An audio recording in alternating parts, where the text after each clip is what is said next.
பாரதிய ஜனதா பார்ட்டியோடு இணைந்து ஒரு சீட்டை வாங்கியிருக்கின்றோம். அதில் மற்றற்ற மகிழ்ச்சி அடைகிறோம். நானும் இங்கே வாழுகின்ற மக்களும் மகிழ்ச்சியாக இருக்கின்றார்கள். அவர்களுக்கு நன்றி சொல்ல கடமைப்பட்டிருக்கின்றேன். ஒரு தொகுதி தமிழக மக்கள் முன்னேற்ற கழகத்திற்காக இன்னைக்கு ஒதுக்கீடு செய்யப்பட்டிருக்கின்றது. நிச்சயமாக போட்டி இருக்கும், நிச்சயமாக வெற்றி இருக்கும் என்பதை இப்படி நான் பதிவு செய்ய விரும்புகிறேன். தொகுதி என்பது தர்மம் ஒன்று இருக்கு இல்லையா, அது அவங்க தான் முடிவெடுப்பாங்க. கேட்கிற தொகுதி கிடைக்கும் என்று நம்பிக்கையோடு இருக்கிறேன். கண்டிப்பாக கிடைக்கும். அது கூட்டணி தர்மத்தை பொறுத்த மட்டில் நாங்கள் கலந்து பேசியிருக்கின்றோம். அதன் அடிப்படையில் நல்ல செய்தியை உங்களுக்கு கூடிய விரைவில் அறிவிப்போம்.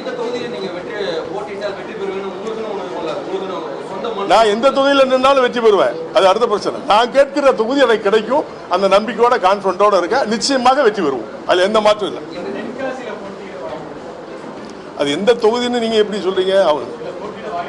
வாய்ப்புகள் நிறைய இருக்கும். அது எந்த தொகுதிங்கிறத முடிவு கொடுப்பாங்க. முடிவெடுத்து ஒரு 2 நாள் போறீங்களா, இன்னைக்கு நாளைக்கு முடிவு எடுக்கலாம். நாளைக்கு இன்றைக்கு நாளையோ கண்டிப்பாக நீங்க செய்தியில பாத்துருவீங்க.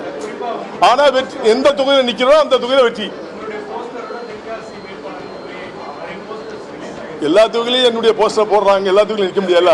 நான் ஒரு தொகுதி தான் வாங்கியிருக்கேன். அதனால நிச்சயமாக அந்த தொகுதி நான் நிற்கிற தொகுதி வெற்றி அடையும். அதில் எந்த மாற்று கருத்தும் இல்லை.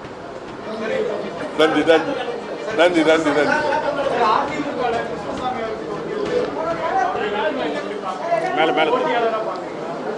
நான் அவரை போட்டியாவே கருதலை.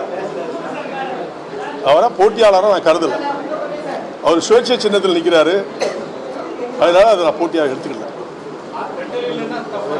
வாய்ப்பே இல்லை, வாய்ப்பே இல்லை.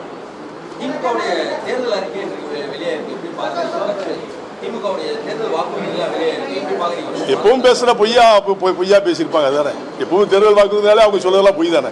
உண்மையை என்னைக்கு பேசியிருக்காங்க. அதெல்லாம் அவங்க வாக்குறுதி போல பொய்யா தான் இருக்கும். Okay, thank you.